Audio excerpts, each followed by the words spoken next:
First off, oh my god, what an episode! It literally had me on the edge of my seat from the very start. So much tension. So let's take a look back over episode 3, The Long Night. It was a cold, dark night in Winterfell. Well, hold on a minute. Not that dark. Come on, brighten us up, please.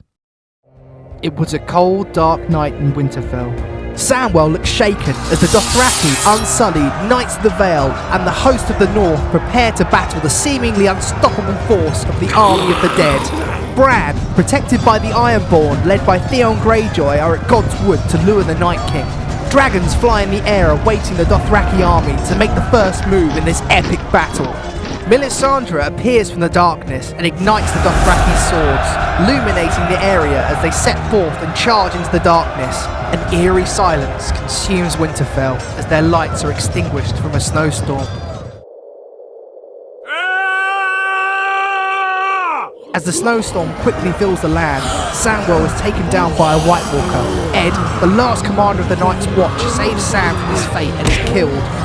All seems lost before the sky is illuminated by the Dragon Riders taking out the advancing Whites. The Night King stops them in their tracks, initiating an epic dragon battle in the skies. Dany is unable to light the defensive trench to delay the siege.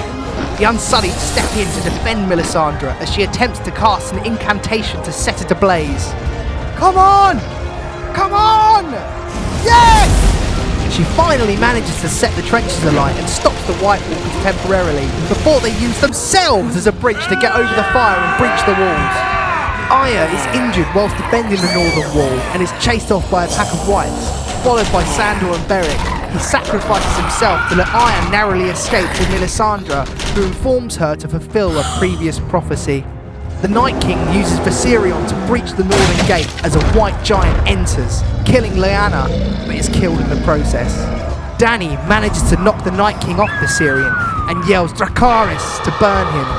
However, he is immune to dragonfire and throws an ice spear at her. Jon rushes to help Dany, but before he can reach the Night King, he resurrects the dead, making them a double dead undead army, as well as the dead buried beneath the crypts, scaring those hiding below. Dany returns to the ground to burn the Whites surrounding Jon, who is then confronted by Viserion.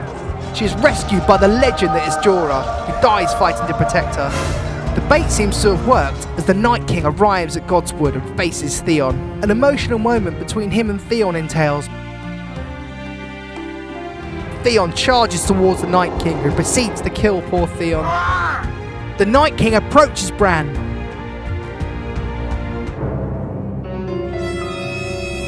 Just before he can kill him, Arya jumps through the air and shanks him, killing him and destroying the entire army of the dead. As the sun rises, Melisandre wanders off into the snow, removing her necklace and dying of old age.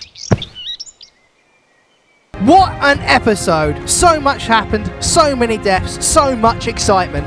Now it's back to Cersei, who conveniently decided not to send her army to help. With Dany's army pretty much destroyed, it's going to be a tough battle ahead of them. So, who do you think will take the Iron Throne? Tune in next week for episode 4.